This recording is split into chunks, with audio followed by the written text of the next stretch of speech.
a cɛ ka ɲi a n'o ka ɲi i bɛ om nana ni hɛrɛ ye wa i bɛ om nana ni an lu ye ɲɔgɔn tɛ ɲɔgɔn man da an nilu la sedela ka di te ɲɔgɔn tɛ ɲɔgɔn man da an nilu la sele numéro 1 sokɔnɔna la a bɛ manamana hali kɛnɛmana la a bɛ manamana kɛ u ka siman kɔ c'est recommandé u ka siman kɔ sedela ka di te an ti baara telima cɛ ɲuman sɔngɔ dama tɛmɛ diya an ti baara telima wa da ka di trop so dɔw la o lafiyara pɛntirikɛlaw lafiyara i bɛ om nana ni hɛrɛ ye maliyɛnw sɛbɛra an du intérieur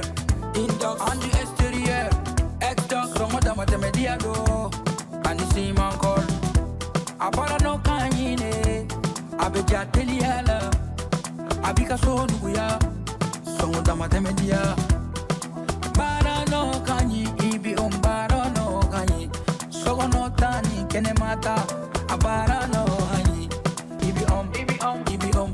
i bɛ om i bɛ om i bɛ om i bɛ om.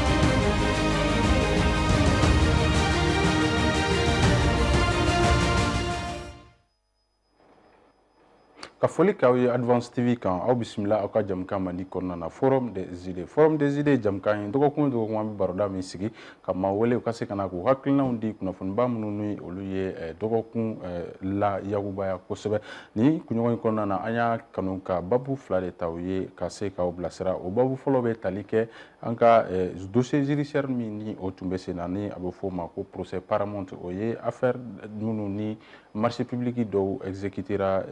wagati tɛmɛnenw la o procès tun dayɛlɛnna barisa ka baara bɛɛ tun ma k'a kɛcogo la a ko tun bɛ sen na depuis décembre tɛmɛnen wa yɛlɛma dɔw donna a ko kɔnɔna na ko a kɛra cogo jumɛn na an bɛ se ka mun yɛrɛ tɔmɔ a kɔnɔna na ni ala sɔnna ma an bɛna o ɲininkali sɛmɛ an ka maa welelenw la ni an bɔr'o la an b'a jateminɛ an bɛna an da don babu filanan o bɛ tali kɛ Américains ni Mali ni ɲɔgɔn cɛ kunnafoniw kan Amérique jamana ɲɛmaa ale ye maa ci kana Mali kɔnɔna na ka na kumaɲɔgɔnya kɛ ni Mali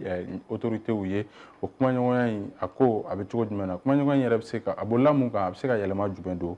Mali ni Amérique jamana ni ɲɔgɔn cɛ kow la an bɛna a ɲininkali sɛmɛ an ka maa welelenw na bi ala y'aw garisɛgɛ maa sabali la hali ni a y'a sɔrɔ a tɔ kelen bɛ sira la ka na bi an ka wele sera Amadu Jalo ale ye kunnafonidila ye monsieur Jalo an b'i fo i ka wele jaabi la baro kɔnɔna na.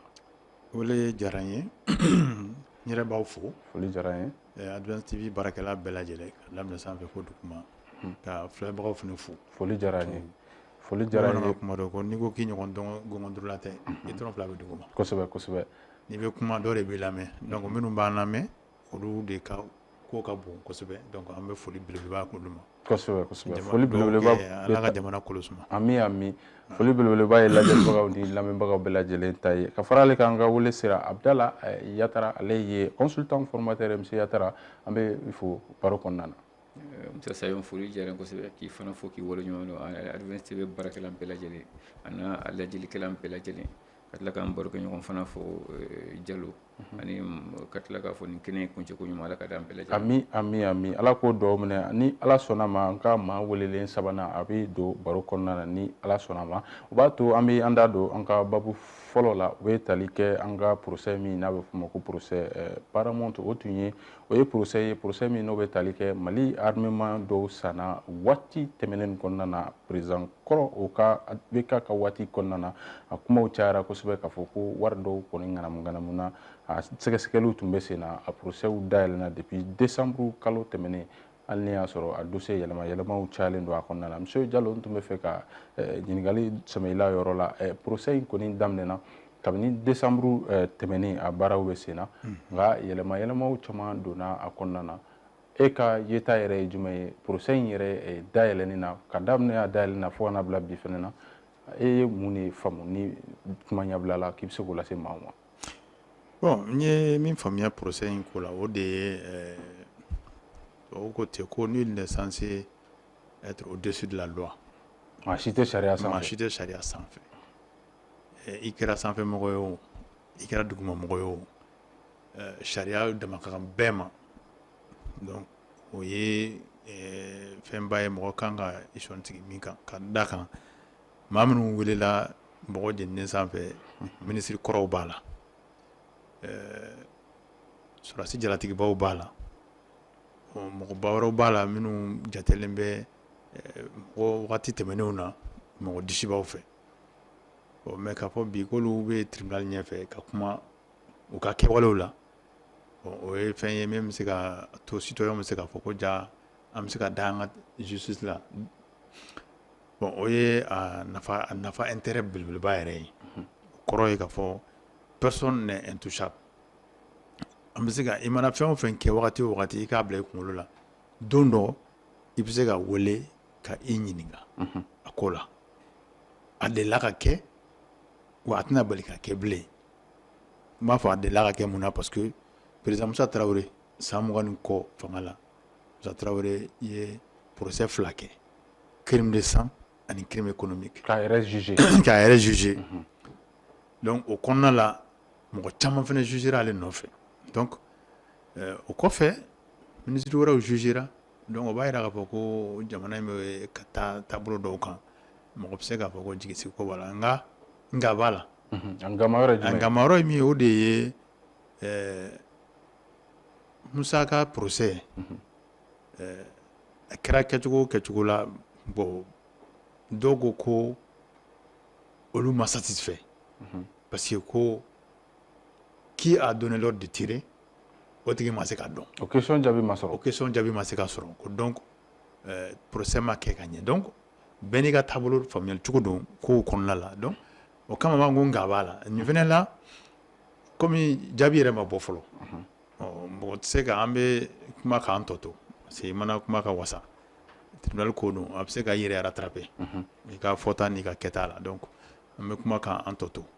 a fɔ bon an kɔni b'a jigiya a fɔ minnu kɔni bɛ welelen don ni olu bɛ se ka n'olu kan ka ɲɛfɔli kɛ o ɲɛfɔli ka kana ni faamuyali ye mɔgɔ min bɛ se k'a to maliyɛnw bɛ se k'a dɔn wari nin kɛra cogo min na parce que a kuma cayara depuis IBK ka wagati depuis IBK ka gouvernement na kuma cayara sisan o de procès kɛra nka wagati a ɲinina ko a ka kɛ a ma se ka dayɛlɛ kɛ wagati mais sisan kɔni a kɛra donc an b'a jigiya maliyɛnw jigi bɛ min kan o bɛ se ka bɔ a kɔnɔna la baasi t'a la monsieur Yatara e fana ka yeta ye jumɛn ye procès in dayɛlɛ na barisa a kumaw kɔni cayara fɛn caman fɔra mais an bɛ se ka fɛn jumɛnw yɛrɛ tɔmɔ procès in yɛrɛ daminɛ ni sisan cɛ ɲininkali diyara n ye n bɛ dɔ fara Jalo ta kan dɔrɔn question 2 de tun bɛ Musa Tarawele ta la qui a donné l'ordre de tirer qui a donné l'ordre de faire sortir les munitions ok donc o jaabi ma sɔrɔ flash jaabi ma sɔrɔ fo ka taa procès quoi voilà donc maintenant an paramutu ta in d'abord il faut féliciter la justice ka Mali justice fo i ka b'a fo parce que en tout cas sur cette transition dossier tɛ bonya jugement ma fɔlɔ ni affaire nasuguya caman kɛra par le passé avant la transition mais a caman bɛ laban non-lieu ni fɛnw na ɲɛ tɛ sɔrɔ jusqu'à ce que fɔ justice yɛrɛ tɔgɔ tiɲɛ a la mais nin transition kɔnɔna il faut féliciter la justice parce que dossier tɛ bonya jugement ma ni o bɛ dossier bɛɛ lajɛlen dayɛlɛ o b'a bɛɛ lajɛlen dayɛlɛ ça c'est le premier point deuxième point ye min ye c'est que affaire Paramount ni c'est un peu exceptionnel c'est-à-dire que n'i y'a jateminɛ fɔlɔ rapport bɛ taa pôle économique national jugement kɛyɔrɔ la il b'a sɔrɔ soit vérification générale ka rapport don soit contrôle général des services publics ka rapport don ou bien inspection des finances ou bien inspection sectorielle don olu ka rapport don mais cette fois-ci olu si tɛ je crois que à l'époque madame Bintou Kamara qui était ministre de l'énergie elle tun bɛ présidence la c'est elle qui a fait le rapport ale de rapport kɛ audit kɛ ka adresser au pôle économique national la bon ala ma bɔ Kaska yɛrɛ la parce que Kaska aussi c'est une structure de la présidence cellule de contrôle d'appui aux structures de contrôle donc o fana ka rapport tɛ donc Bintou Kamara de y'a ka rapport kɛ a y'a bila ka taa pôle économique la dans le plus grand secret et je crois, sauf erreur de ma part, il n'y a même pas eu le principe du contredit. C'est-à-dire que, généralement, rapport mission, dans les rapports d'audit, ni la mission, il y a ce qu'on appelle la conférence de sortie. Ils m'ont contrôlé, ils ont bien ils ont reproché, avant qu'il y ait un rapport définitif. Bon, au principe de contredit, au follow, à flanant, c'est que Bin Kamara Beba, donc par rapport à la gestion du ministère de l'énergie, il fait un moment donné, même que ça va pas ça c'est 59 sites de tourner en 4 jours. Et je crois que au Kélinga pôle économique est saisi, je crois que le pôle économique a conclu finalement qu'il tient contact. Deuxièmement, par rapport à 2015, initialement c'était un contrat de 32 milliards et un peu moins de 33 milliards et pour l'achat d'équipements militaires. Et bon, dans un premier temps, il faut faire un crédit fournisseur. C'est un crédit fournisseur et que par rapport à considérer le domicile BMSD, il y a eu un premier versement de 7 milliards comme avant le démarrage. Et en 2016, il devrait avoir un second versement de 17,7 millions de dollars, soit 9,7 milliards. Mais malheureusement, en 2016, c'est au deuxième versement. Au deuxième versement. Si le contrat durera au Tchougoulatin jusqu'à l'arrivée de Tchena. Bon, Tchena a relancé le dossier. Mais par contre, à juger nécessaire qu'il faut qu'il y ait un canal de 4% du montant, parce que tout simplement, entre-temps, par contre, il y a une explication, matière monoubet armon glan ou nous prier là. Donc, au début, Avina il faut que ce soit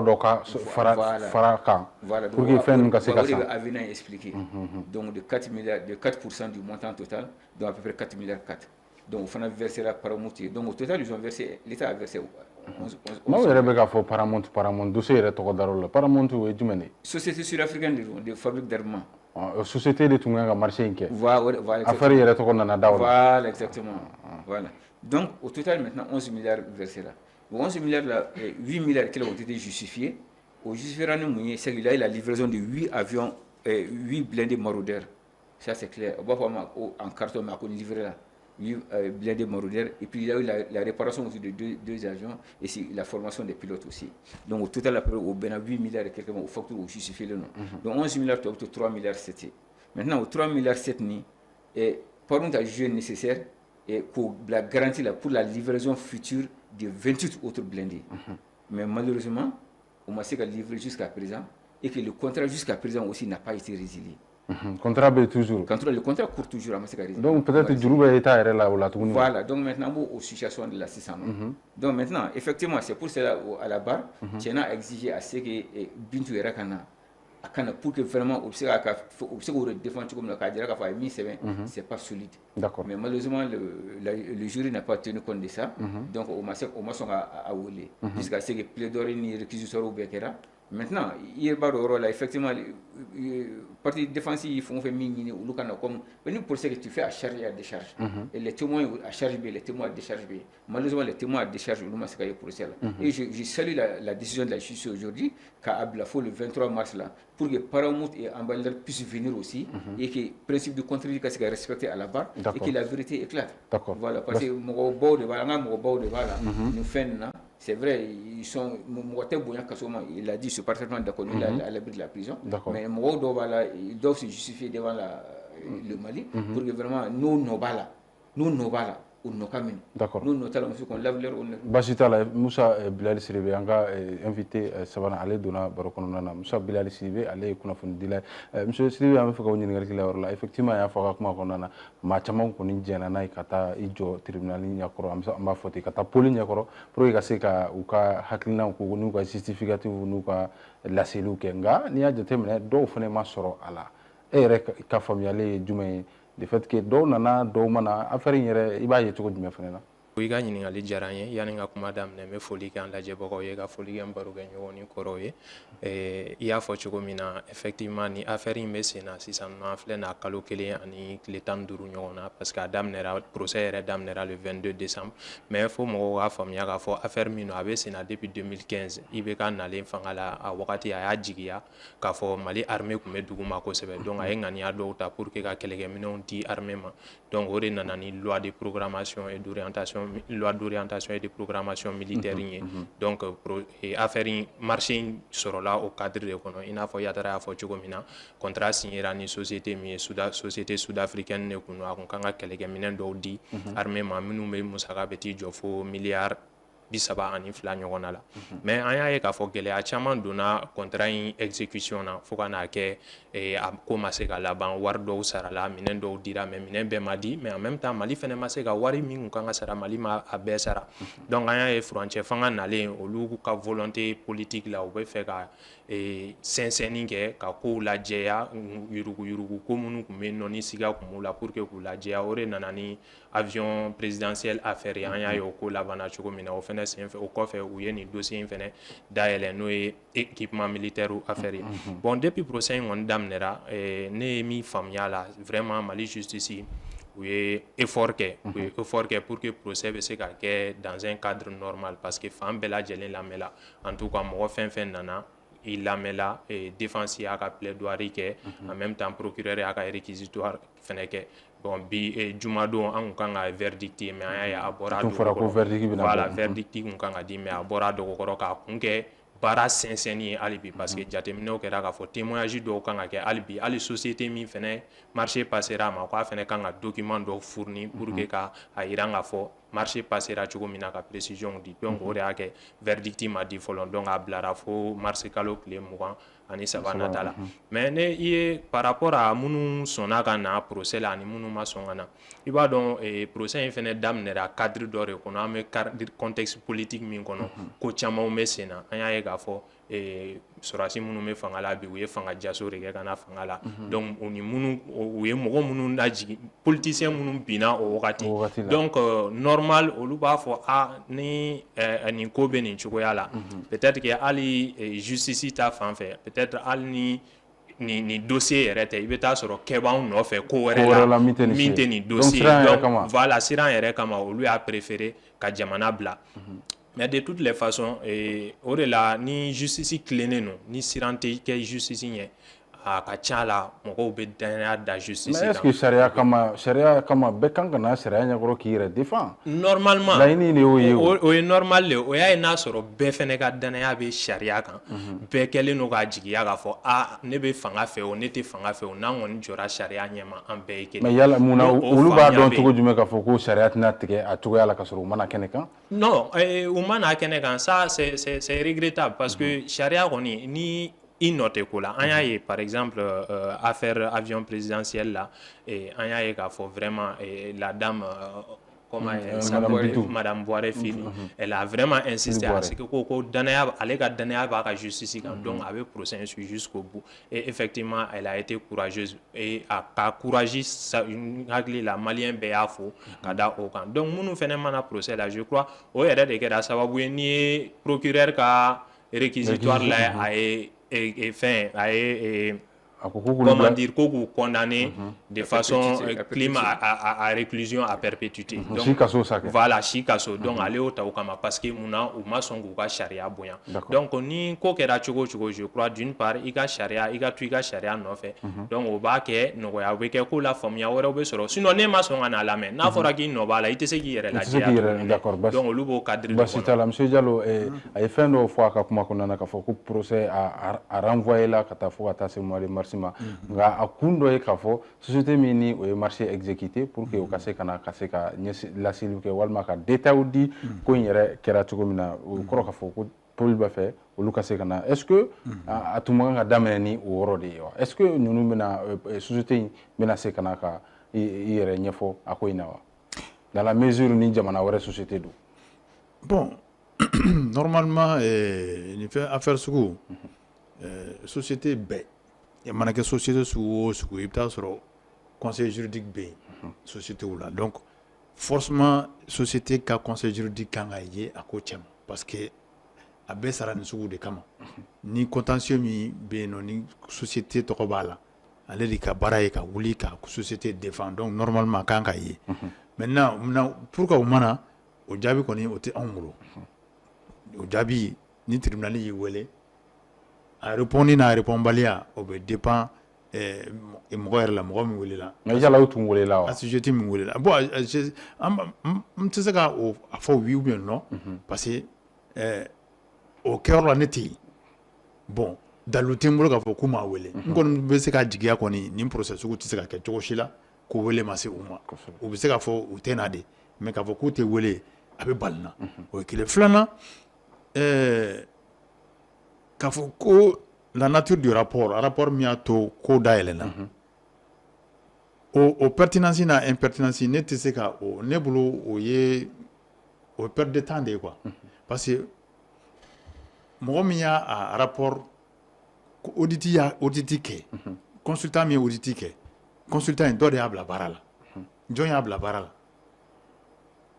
baara kɛra min baara kɛra présidence de la e ni an si tɛ baara kɛ yen an bɛ se ka wuli ka taa baara kɛ yen ten wa donc ni présidence y'a wele k'a bila mission na o rapport de mission o ye jɔn ta ye o jamana ta ye o jamana ta de ye o tɛ se ka fɔ kɛ muso ta ye o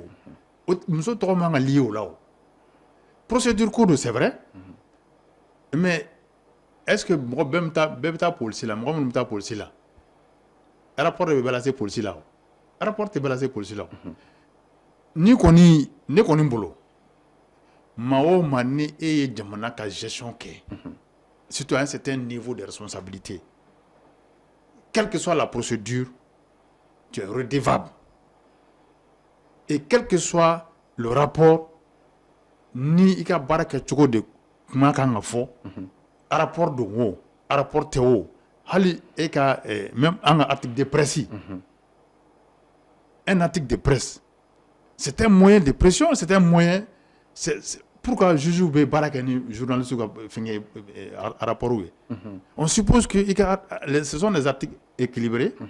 même si c'est pas équilibré il suffit de lever le lièvre pour que le juge puisse s'auto-saisir pour approfondir le juge a le droit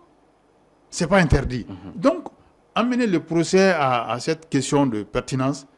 pour moi oui fuite en avant de quoi le plus important ni affaire ni à madame ne bi depuis bɛka ka wagati an yɛrɛ ye plateau caman animé a kan plateau caman a kuma fɔra maintenant ni occasion bɛ yen nɔ bi ka a ko sɛnsɛn k'a fɛsɛfɛsɛ a bɛ fɛsɛfɛsɛ de o parce que jamana ka wari de donna la maa si fata tɛ bɛɛ de ka effort collectif don impôt de don hali ni juru taara k'a kɛ k'a san mais impôt de bɛ kɛ k'a sara jamanadenw ka wari de k'a sara ni jamanadenw bɛ fonctionnaire c'est à dire que mɔgɔ bɛ ɲinɛ détail dɔ kɔ Musa fonctionnaire a bɛ komi boucher e ye boucher dɔn boucher jumɛn kelen sogo feerela waye dugu mana jɛ waye bɛ taa misi ta k'a san k'a faga k'a boson k'a sogo ta ka na sugu la k'a feere pour que a yɛrɛ ka sogo dun normalement pour que a yɛrɛ ka sogo dun f'a k'a san donc fonctionnaire bɛ ten tɔn de i bɛ baara kɛ mɔgɔ de b'i sara parce que sara min bɛ d'i ma i mana kɛ ministre o i mana kɛ président o i mana kɛ simple agent ye o i mana kɛ fan o fan tant que jamana ka wari de bɛ kɛ k'i sara toi tu es un agent de la collectivité e de ye jamanadenw ka baarakɛden de ye an bɛ domestique kɛ cogo min na so i fana y'o ɲɔgɔnna de ye seulement niveau de tɛ kelen ye donc o kɔnɔna la i mana fɛn o fɛn kɛ tu dois rendre compte de ce que tu as fait parce que i ye jamana ka wari de utiliser d'accord jamana de y'i bila la i y'a utiliser a kɛra ka ɲɛ i bɛ fo a ma kɛ ka ɲɛ comme y'a kɛ a ma kɛ ka ɲɛ i b'o ɲɛfɔ ni ɲangili kɛra i bɛ ɲangi d'accord mais e ɲɛ b'a ko tɔ la cogo jumɛn pour que an ka bon ne ɲɛ b'a ko tɔ la cogo min na o de ye tribunal kuma ka ca kiiri mana kɛ cogo o cogo i bɛ taa sɔrɔ dɔ bɛ fɛn dɔ sɔrɔ k'a fɔ yɔrɔ wagati dɔ la an bɛ misali ta o la faransi président kɔrɔlen kan Nicolas Sarkozy ale yɛrɛ bɔra ka fɛn dɔ la k'a fɔ ko non ko kiiri kan ka kɛ ka ɲa ko n'i kɔnɔna fana i ka sɔn kiiri jaabi ma ale yɛrɛ kɔnɔna ale ko k'ale ma jɛn n'o ye yɔrɔ kɔni o kɔrɔ ko kiiri jaabi ka gɛlɛn wala ko kuma ka ca donc an bɛ dugawu de kɛ mɔgɔw ka hakili ɲuman di an bɛɛ lajɛlen ma basi t'a la Ala ko don minɛ monsieur Yatara e fana ka yeta ye jumɛn ye procès in tɔ la voilà n bɛ min fɔ Diallo ye fɔlɔ c'est à dire que on peut saisir le pôle économique, on peut saisir le vérificateur général par lettre anonyme, par lettre de dénonciation. Un citoyen lambda, il ok. Mais les missions, les rapports d'audit obéissent à des principes. J'ai travaillé pendant 6 ans au contrôle général d'État, l'actuel contrôle général des services publics en qualité de personnel et ressources. J'ai participé à beaucoup de missions d'audit. Et je sais que forcément, la mission, il y a ce qu'on appelle, j'ai dit, la conférence de sortie. Il peut m'y reprocher, c'est ce qu'on appelle le rapport provisoire. Au bout de réponse, dit, en fonction des réponses, il y a un rapport définitif. J'ai participé à beaucoup de missions d'audit au contrôle d'État quand j'étais personnel de ressources. Bien formé. Donc, il y a des structures habilitées. Il y a des structures habilitées à faire des choses auditées. Mais la procédure est-ce que vous rapport à qualité? Non, le principe de contredire est un principe sacro-saint d'une mission d'audit. C'est un principe sacro-saint d'une mission d'audit. D'accord. Et c'est informé. Il y a quelque chose qui m'a inculpé au Niniga. Il n'y a pas de barrière là. Bon, à quoi réponse moi j'ai fait mon rapport définitif. Vous vous rappelez même l'audit des partis politiques là. Parti politique a un rapport provisoire. Après au rapport définitif. C'est ça le principe du contredit. Mais nous, là, c'est que le rapport n'est pas équilibré. D'accord. Donc, on a beau au là. Et puis, même la qualité des personnes. Vous savez, Tchenan Koulibaly, je me rappelle encore le procès crime économique, procès crime de sang. Moussa Traoré Tobar là qui est coché, Tchenan que vous voyez ici. Et moi j'avais de la peine à ce qu'il met 300 millions de fonds spéciaux, mais c'est qu'à sur Tchenan. Qualité, c'est témoin de la rigueur de l'homme. Moussa Traoré Tobar a coché, je me rappelle encore de certains, j'étais dans la salle. Il a coché que Tchenan que vous voyez ici, que moi-même j'avais de la peine. C'est que mes fonds spéciaux, mon fonds de souveraineté, c'est pour montrer jusqu'à quel point Tchena est rigolo. Vous vous rappelez encore de la transition de Djangouna, où on était obligé, comme les financiers fallait à la dernière minute, vers la fin de la transition, quand on est mort. Bon, on était au détail là. Vous savez, Tchena, c'est quelqu'un, il y a là, par rapport au détournement de c'est je connais aussi beaucoup de personnalités. C'est que la BMS aujourd'hui, là, c'est Babaliba. Depuis l'agence Folodo, il faut qu'aujourd'hui la BMS est la première banque du Mali en termes de total bilan. Igor, je ne les défends pas, mais mine dont la malako de Folo. D'accord, ça c'est les qualités peut-être intrinsèques. Même un témoin à la barre a dit, un témoin général à la barre a dit, c'est que ils sont incapables de commettre ces forfaits. Il a dit à la barre. C'est à beaucoup de personnalités dehors. Il a dit que ce que je vois, ils sont incapables de répéter. Oui, peut-être les qualités intrinsèques des personnes, mais au-delà de ça, là, il sait qu'à faire le mais procès, toi, il n'y a pas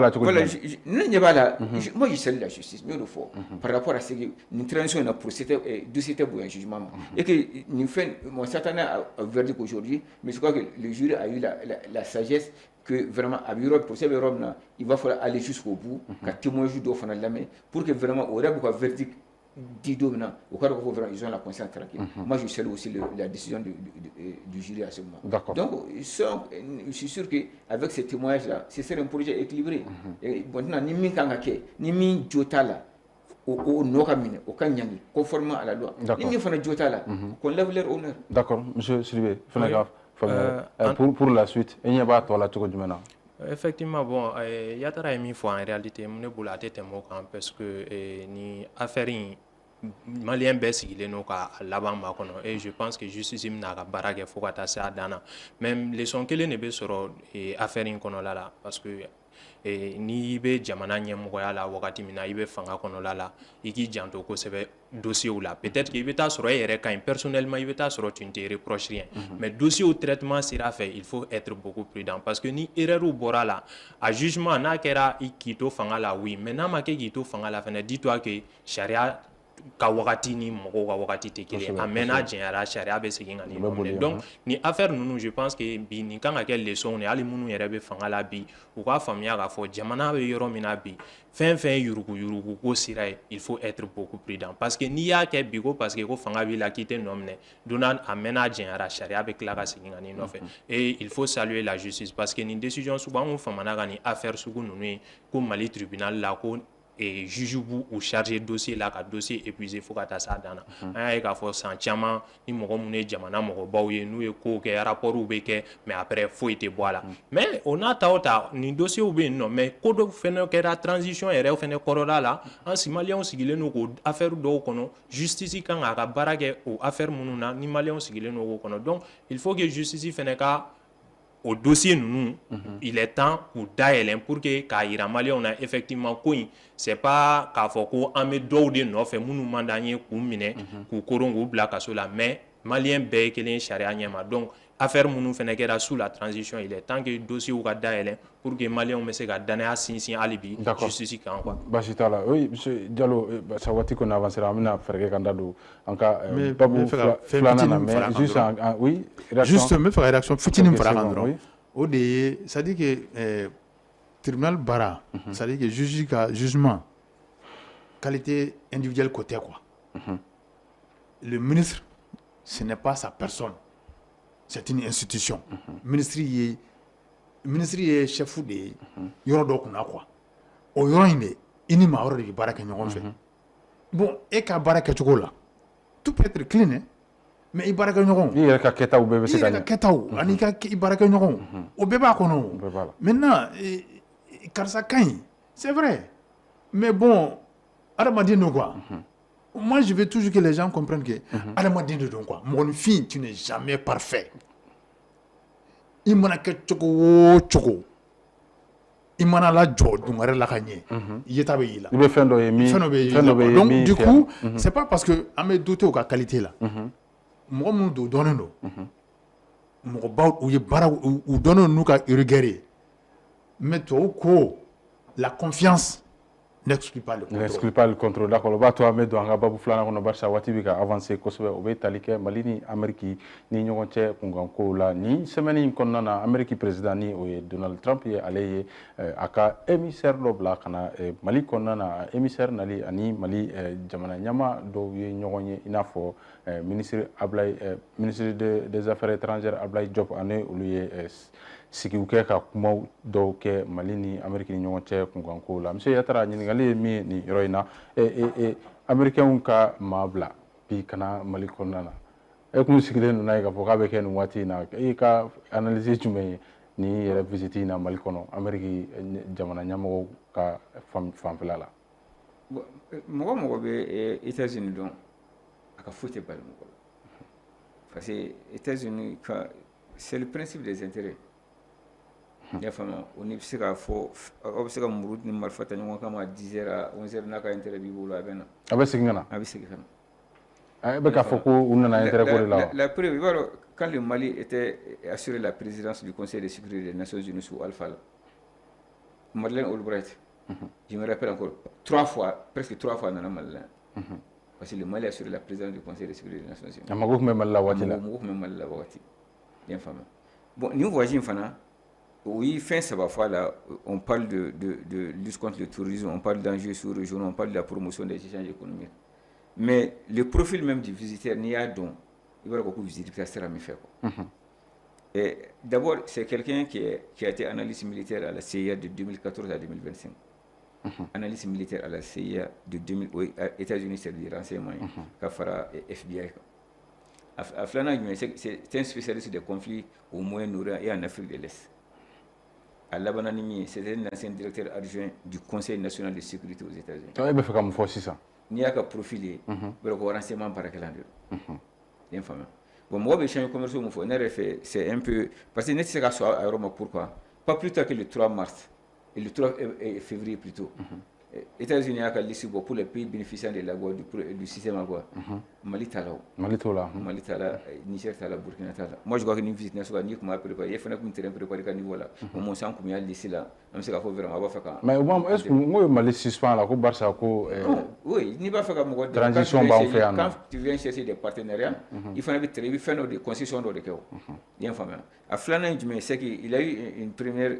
réunion sur les mines où pays africains d'autres, Sénégal, Mauritanie, Guinée-Conakry, Gabon et RDC. Le Mali n'a pas été invité, c'était un truc sur les mines. Et je n'ai mis généralement cuivre, lithium, cobalt dedans. Les mines servant de transition énergétique. Lithium, nous sommes en faire. Il y a un fameux, mais on m'a invité là. Les États-Unis se préparent aussi à organiser une deuxième réunion sur les mines avec une cinquantaine de pays, dont 3 pays africains, RDC, Kenya et Guinée. Mali tout fanana. Ça veut dire qu'au bout d'une fois pour voir les échanges commerciaux, n'est pas au quoi. Moi je crois qu'il vient uniquement pour des questions sécuritaires. Et Mbaro Abin dans les mines, c'est très clair. Peut-être qu'il veut tout simplement que les deux puissances au opéré tranquillement. Aujourd'hui, peut-être qu'ils veulent revenir sur le terrain pour lutter contre l'insécurité.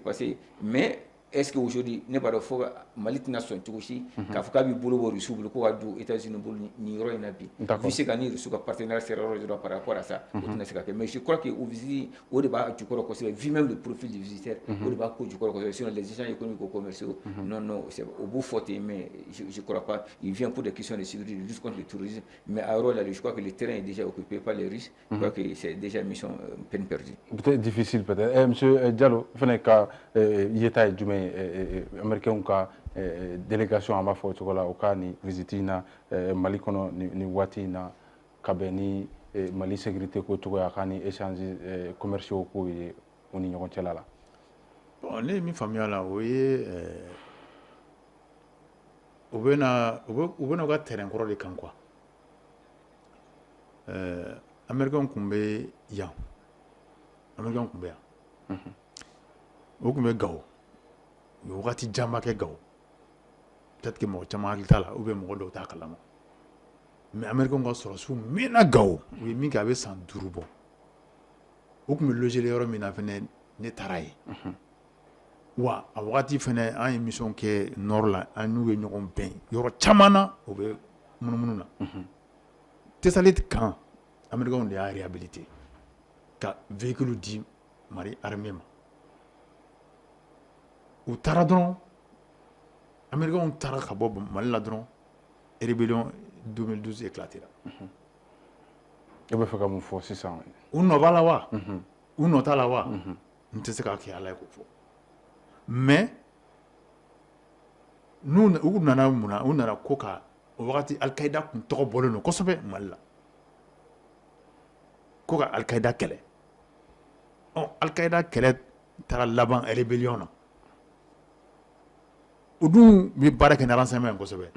est-ce que u ka patrouille kɔnɔna tuna ce n'était pas une manière de récolter des renseignements pour que se ka parce que a wagati Libye kɛlɛ fɛnɛ kun bɛ sen na u kun bɛ Libye autant ni Libye kun bɛ ɲɔgɔn na Kadhafi kun bɛ ɲɔgɔn na parce que projet dɔ kun bɛ Kadhafi bolo o tɛ autant ka laɲini ye tun dɔw b'a fɔ ko wariko dɔw b'a fɔ ko en tout cas wariko kuma in de bonyana kosɛbɛ ko il voulait créer une banque avec une monnaie africaine qui a essayé au fond, avec un fonds de soutien donc au Kalokama. Dans tous les cas, l'OTAN s'est battu contre Kadhafi. Et la France comme tête de proue. Obama est sur Soudi, Obama est anglais ou sur Soudi, ou peut contribuer. Kadhafi Bina et rébellion ou la Mali. Bon, autant qu'on a là, Américains ni Mali et Baram Nunke. Ou bien fin de la fois min kɛra Côte d'Ivoire kɔsa in na a daminɛna Mali la de notamment à Kati ka ATT to fanga la 2004 2005 2006 2007 wagati ninnu na an t'a la exactement bon pour dire que ils sont en terrain connu ils reviennent au Tara parce que Mali de Oulata notamment cette transition là oui les Américains ont gagné oui Américains ont gagné parce que Américains ont talent qu'on fait et rébellion voulait mais est-ce que Américains ont Tara bon, en quelque sorte. Au Mali, ou ni coopération banque fait, ou comme on tchekata. u ka fɛn kun tɛ Mali kɔnɔ mais en termes de renseignement ça continue d'être travaillé. Parce que peut-être u ka partenaires européens olu taara oui est-ce que américains ka force dɔ tun bɛ yan nɔ peut-être min y'a ka minɛnw cɛ ka taa n ka m'o de ma kɛ justement o force tun bɛ yan olu taara avant 2012 avant 2012 d'accord u ye wagati jan kɛ yen nɔ u tun bɛ logelen Gao maire u ka hôtel la u tun bɛ logelen u n'u ka patrouille u tun bɛ patrouille kɛ nord ni bɛɛ la d'accord peut-être que mɔgɔw m'a ye ou mɔgɔ caman t'a kalama mais ne kɔni y'a ye parce que an y'u non seulement u ka hôtel la an y'u sɔrɔ hôtel la ye parce que a wagati ne ye mission kɛ Gao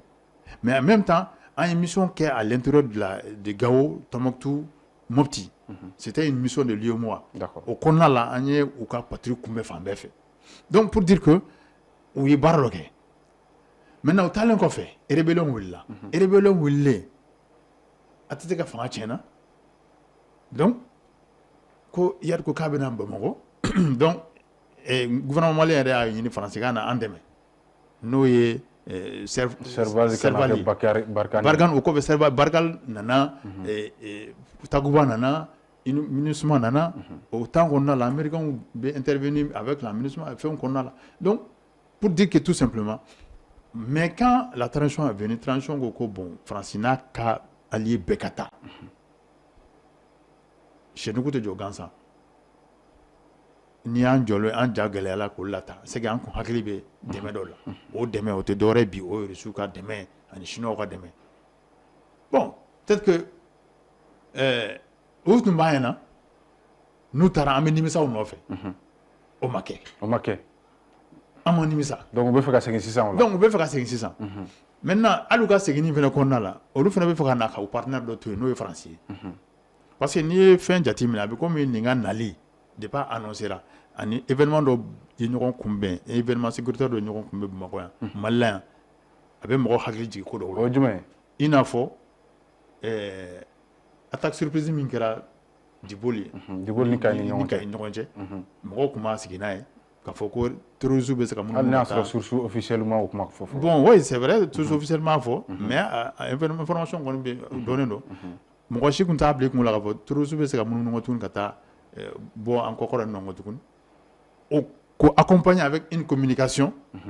à l'international et ça veut dire que fɛn dɔ tun bɛ yen mais est-ce que bi Russie b'an fɛ yan Chinois b'an fɛ olu ni Américains bɛ se ka collaborer bon sur le terrain de la lutte contre le terrorisme oui est-ce que la cohabitation est possible c'est possible c'est possible mais o bɛ dépend état malien yɛrɛ ka stratégie de la d'accord basi t'a la an bɛ segin ka na ma monsieur Sidibe fana ka faamuyali ye jumɛn ye visite in na visite in yɛrɛ bɛ kɛ contexte dɔ fana na o ye jumɛn ye k'a fɔ Mali Amérique y'a décidé ka malien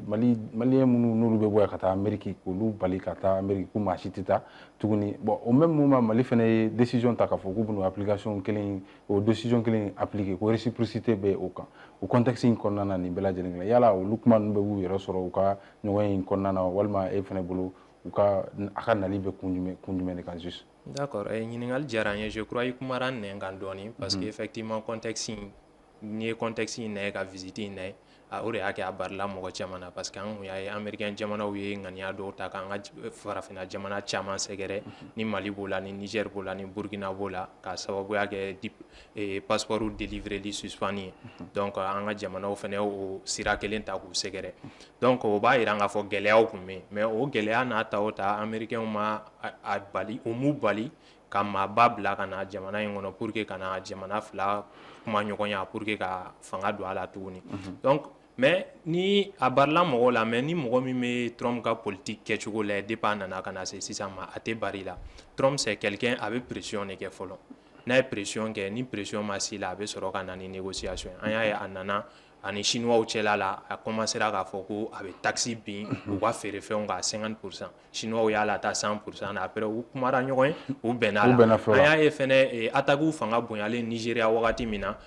Nigeria a ye jamana ɲɛmɔgɔ bagabaga k'a bɛ sɔrɔdasiw bila ka taa intervention na ko parce que o chrétiens de bɛ ka faga mais o kɔfɛ Bola Tinubu a n'a ka effort courage il n'a pas cédé mais bi an y'a ye k'a fɔ kumaɲɔgɔnya nanu ni ɲɔgɔn cɛ tuguni fo ka na kɛ coopération bi militaire américain bɛ ka intervenir Nigeria o be cogo min na Groenland affaire fɛnɛ bɛ ten tɔ a ye bagabaga kɛ k'a fɔ k'a bɛna Groenland annexer mais bi an y'a ye k'a fɔ tuguni ani européens yɛrɛ u bɛ ka négocier tout comme Iran bɛ cogo min na donc c'est la stratégie Trump a bɛ pression monter kan après a bɛ tila ka n'a ka intérêt dayir'i la pour que aw bɛ se ka ɲɔgɔn faamu donc o yɔrɔ la il faut saluer vraiment la diplomatie malienne parce que wagati min na u ye décision ta k'a fɔ ko passeport délivreli bɛ jɔ mɔgɔw y'a ye Mali ye réciprocité visa délivrance bɛ jɔ voilà donc mɔgɔw y'a fɔ ko Mali tun man ka réciprocité kɛ caman bolo ko parce que an ka intérêt fanba bɛ américain fan fɛ mais d'une part américain ka philosophie mɔgɔ min b'a a yɛrɛ valeur dɔn k'a yɛrɛ bonya kosɛbɛ américain b'i bonya ça c'est la mentalité américaine ni i b'i yɛrɛ bonya i b'i yɛrɛ valoriser américain bɛ danaya ta ka da i kan donc an y'a ye k'a fɔ o de la depuis visite ma kɛ États-Unis u ka département min bɛ cɛncɛn fuga jamanaw ka collaboration baaraw la a ye communiqué kɛ a ye mun fɔ a ko visite in bɛna kɛ cadre kɔnɔ parce que fili dɔw tun kɛra jamana fila ni ɲɔgɔn cɛ la k'u bɛna réparation kɛ ka n'o filiw réparer même si c'est un langage diplomatique. Voilà, donc u t'a walawala des erreurs politiques en même temps k'a fɔ k'u bɛna baara kɛ cadre min kɔnɔ o de ye ka Mali ka souveraineté bonya donc n'i ko k'i bɛ Mali ka souveraineté bonya i da sera Mali ni Russiw cɛla baaraw ma Yatara y'a fɔ généralement ko américains nali commerce fora mais peut-être i bɛ taa sɔrɔ sécurité sira de lutte contre le terrorisme quoi nakun dɔ y'o fana ye donc ni u nakun ye lutte contre le terrorisme e ko k'i bɛ ka na souveraineté jamana i bɛ fɛ ka baara kɛ mais ka jamana ka souveraineté bonya o baara kɔnɔla la i tɛ se k'a ɲini o jamana fɛ tuguni k'a fɔ bon aw ni ninnu minnu bɛ baara la a y'aw bolo pour que on a donc ils sont obligés de collaborer. Ils sont obligés de collaborer et la collaboration n'est vraiment pas impossible. Au yɔrɔ de fɛnɛ la Mali fɛnɛ kan ka a faamuya bi an bɛ yɔrɔ min na diplomatie bɛ niveau min na et puis intérêt bɛ yɔrɔ min na Mali kan ka intérêt tirer au profit de cette situation. K'a fɔ ko bon bi an ni Russiw de bɛ ɲɔgɔn bolo an ni mɔgɔ wɛrɛ tɛ se ka baara kɛ ça sera une très grosse erreur parce que hali Russiw ni américains relation dɔw bɛ yen nɔ u bɛ ɲɔgɔn ka intérêt préserver donc c'est l'occasion pour notre diplomatie k'a essayer k'a ka baara kɛ ni nin bɛɛ ye de façon que jamana b'a ka intérêt sɔrɔ cogo min na et an y'a ye visite kɛra ce que j'ai vu visite kɛlen diplomate américain en allant a reçu par le ministre des Affaires étrangères il n'a pas été reçu au plus haut niveau a ma se Assimi fɛ yen nɔ a n'u ma ɲɔgɔn donc ça c'est un message mais c'est un message pour dire que on se réserve a ye coopération da yira an na oui mais jusque là an m'an réservé dɔɔni mais ça ne doit pas empêcher comme je l'ai dit coopération Russie ka coopération man ka Mali bali bi ka coopérer ni jamana wɛrɛw. D'accord basi t'a la o b'a to an bɛ avancer barisa waati kɔni sera presque monsieur Yatara juste en quelques secondes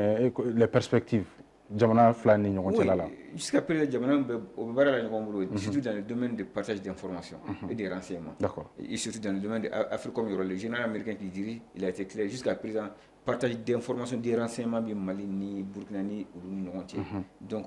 vous rappelez il y a même pas longtemps Mali chef terroriste qui a éliminé Nord là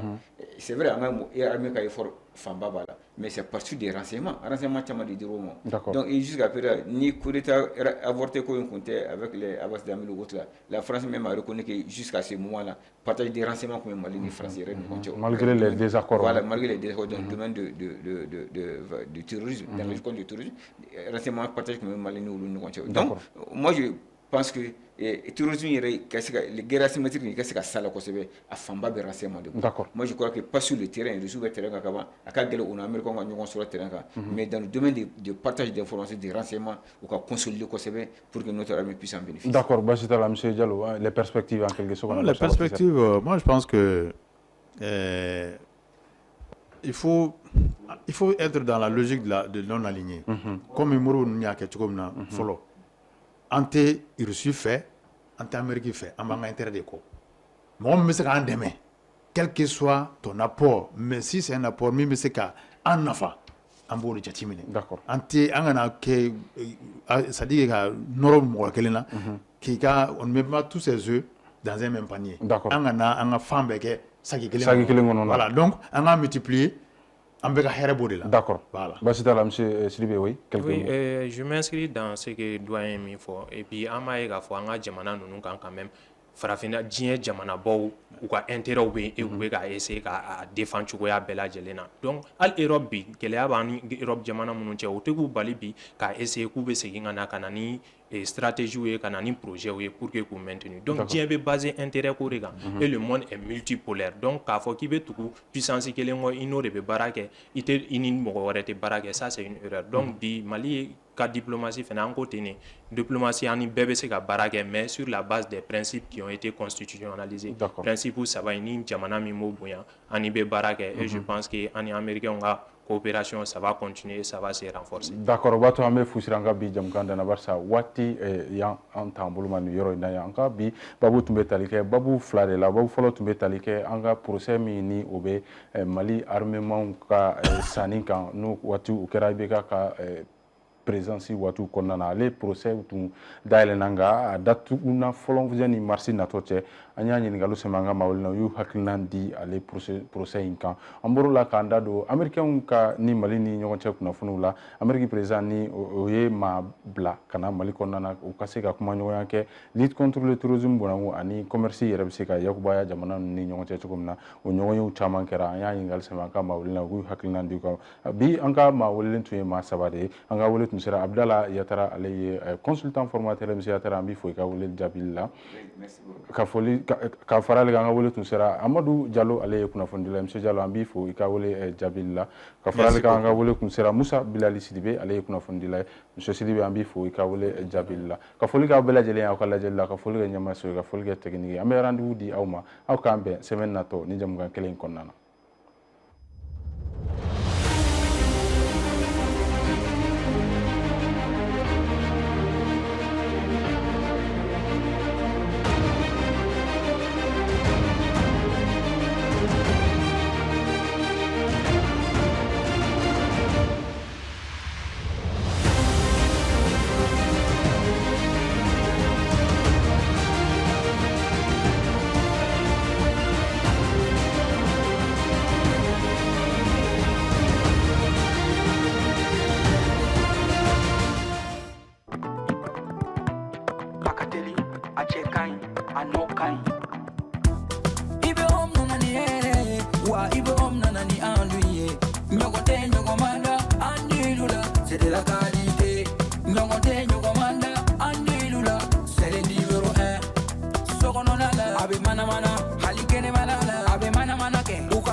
Abika so nuguya songo dama temedia bara no kanyi ibi ombaro no kanyi sogo no tani kene mata